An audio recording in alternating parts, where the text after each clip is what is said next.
Hey, welcome to the first ever video of Sharam Rants. This is a series that if goes well, we will do more, and if not, it does not matter, where I want to just share my opinion on some common ideas, common themes out there in the world that honestly I think people are getting politely very wrong about relationships, about human connection, about confidence, about how we exist in the world, basically anything that human healing, just opening your heart up to who you are as a person and to the world, can fix by like default, like automatically. And you know, if you think there's something you want my opinion on, feel free to send it to me. You can figure out my email. I think there might be something in the description. And if not, you're a very capable human being. I trust you to figure it out. Trust yourself to figure it out as well. All right, this video was inspired by people online talking about why people cheat on you and how to stop people cheating on you. And I'm not going to link to those videos, but if you're someone who made that video and you think it's you, like it probably is, let's be honest. I don't want to share these videos because honestly I don't want to perpetuate these ideas in the world, but basically these videos that I saw that people were putting up were these ideas that you, like as a man, if someone cheated on you, it's because you just weren't having sex with them enough. Now I'm paraphrasing what they're saying, but this is utter fucking bullshit. And I'm saying this because it's really hard for me to say, because if you're someone who has been cheated on in the past, or if you're someone who has had basically really rocky relationships, well, what ends up happening is you basically start developing a sixth sense for it. Your eyes are basically contaminated with these experiences. I remember once I did a call with someone, like a coaching call. And if you would like a coaching call, if you'd like to learn more about it, link in the description, or you message me somehow. You're a very capable human being. You can figure it out. Well, basically, this person, I'd asked them once, like, hey, how do you know if someone cheats on you? Or how do you know if someone's a cheater? And I was like, well, they're smart, they're good looking, they get involved with your family. And then I was like, okay, cool. So what kind of person do you want? I was like, well, they're smart and they're good looking and they get involved with my family. And so the point of this story is I'm trying to illustrate is that when you have been cheated on or when you have been hurt, it's that trauma-based perception that we develop. Some people like to call it the reticular activation system. For those people who like to call it that, who identify with that sort of language, that's good for you. But what ends up happening is that when we have been cheated on, or we have a phobia, a fear, basically unresolved issues around being cheated, we can develop lenses, and you'll hear me talk about this on this fucking channel a lot, lenses that we start to see that everywhere. We start to see it everywhere because we ourselves are acting from pain. Now, what ends up happening is that if you yourself are hurt or come from a hurting place, not only are you capable of transforming a positive relationship into a harmful relationship, because you are ultimately like, all right, this good relationship, too uncomfortable for me, let's make it a little bit nasty. That's what people do. Something good or something given or something that's come too easy, we as a human race sometimes push it away. Like I'm getting into comedy and fuck, it's been a hard journey, let's be honest. But now I'm sort of getting good at writing jokes, or at least I'd like to think so.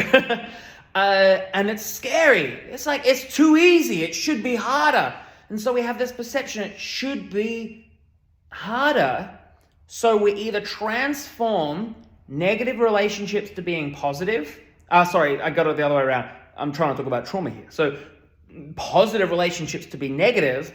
We're uncomfortable with positive relationships. So we reject someone, got something in my eye. We reject someone who wouldn't have cheated on us.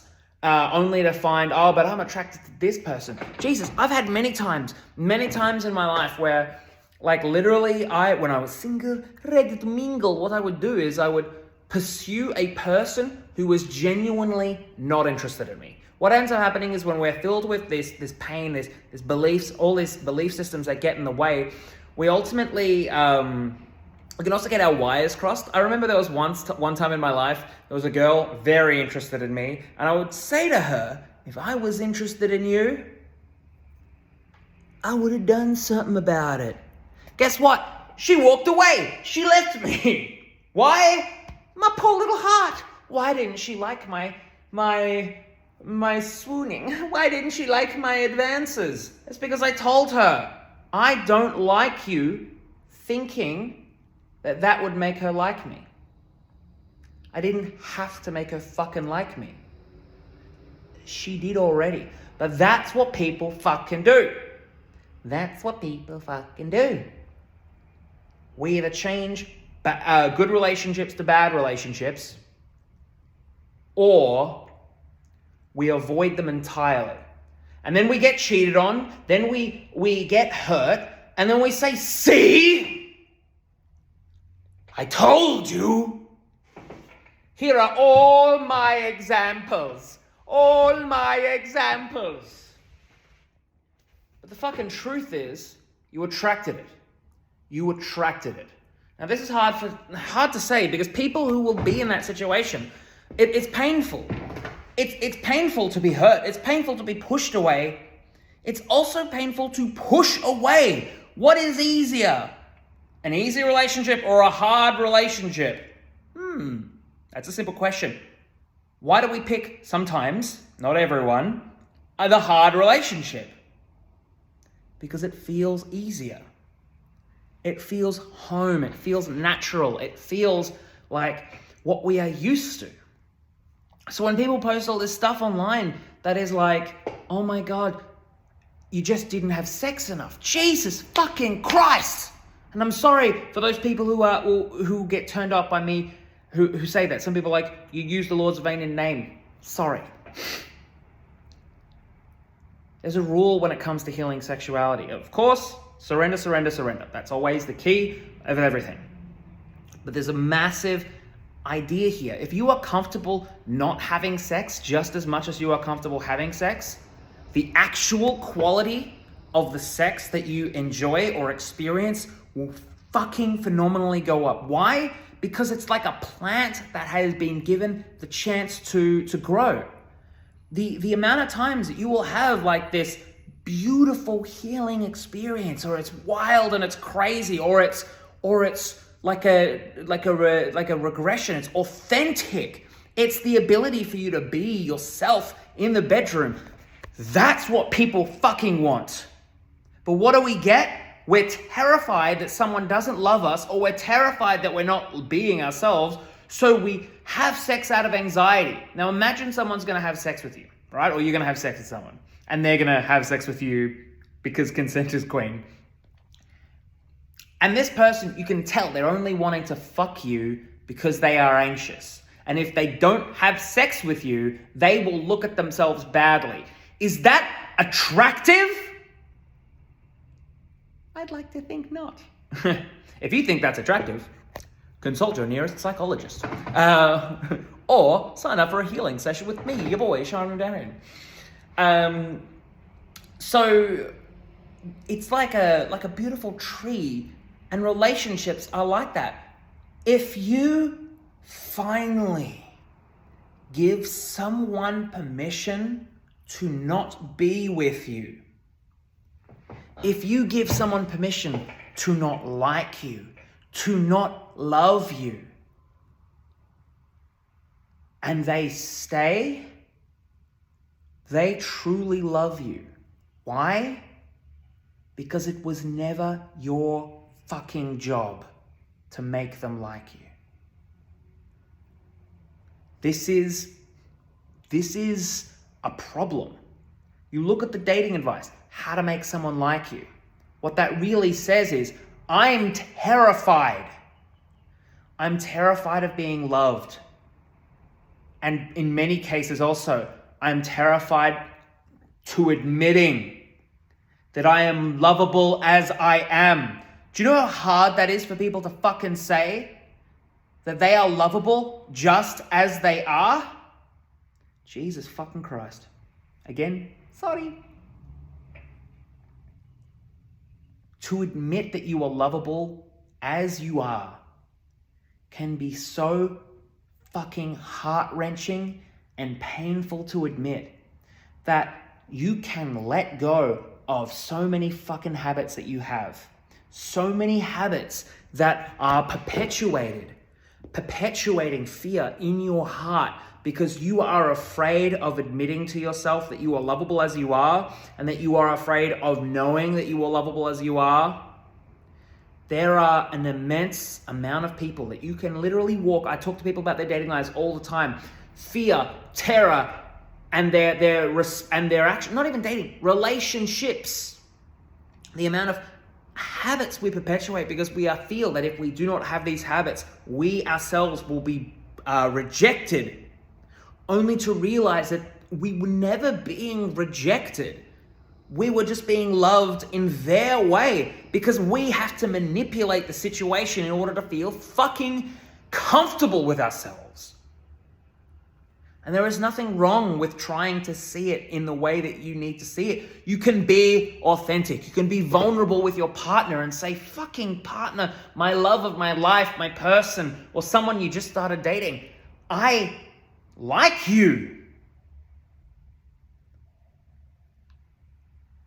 And I want to be loved in this particular way. Partner, can you have more sex with me? Now, here you hear me saying stuff like it's okay to not have sex. You know what I mean? You hear me say this. You hear me say this. You hear me say this. You hear me say this. I will also simultaneously say it's okay to want it too. Because that stuff also is heart forward. It's real forward. It's authentic. It's real. You can admit to yourself that you yourself are allowed to want it and are allowed to desire it. That you do not have to subtly manipulate your partner or people or fucking future. I can't believe I have to say this. You look online and they're like, oh, how to make someone want to have sex with you. And you're like, I must do this because I hate myself. If you go to your partner and create a situation because you are afraid that you can't have sex any other way, drop those barriers, learn to be authentic. Go to your partner and be like, hey, partner, I want to have sex with you. Is that not enough? They'll be like, no, I'm busy. Great. Later on. Now, I know that there will be some people who watch this video and they've got other issues going on. They've got other issues like, hey, but I'm really stressed about work, or, but you don't know what I've been through. I've had some hard relationships. Yeah, great. Good work. There's many people in this world and different situations come up. I get that. That's why we have a coaching call. If you want that, you can sign up in the description. You can meet and greet, whatever that is. I don't know. I've set it up on my website. It's all nice. You can find a time slot in my calendar. We can just have a chat. It's not a sales call. But healing, surrender is the fucking cure. Healing, feeling, letting the cycles end. You let yourself feel all the anxiety you have about love, being cheated on.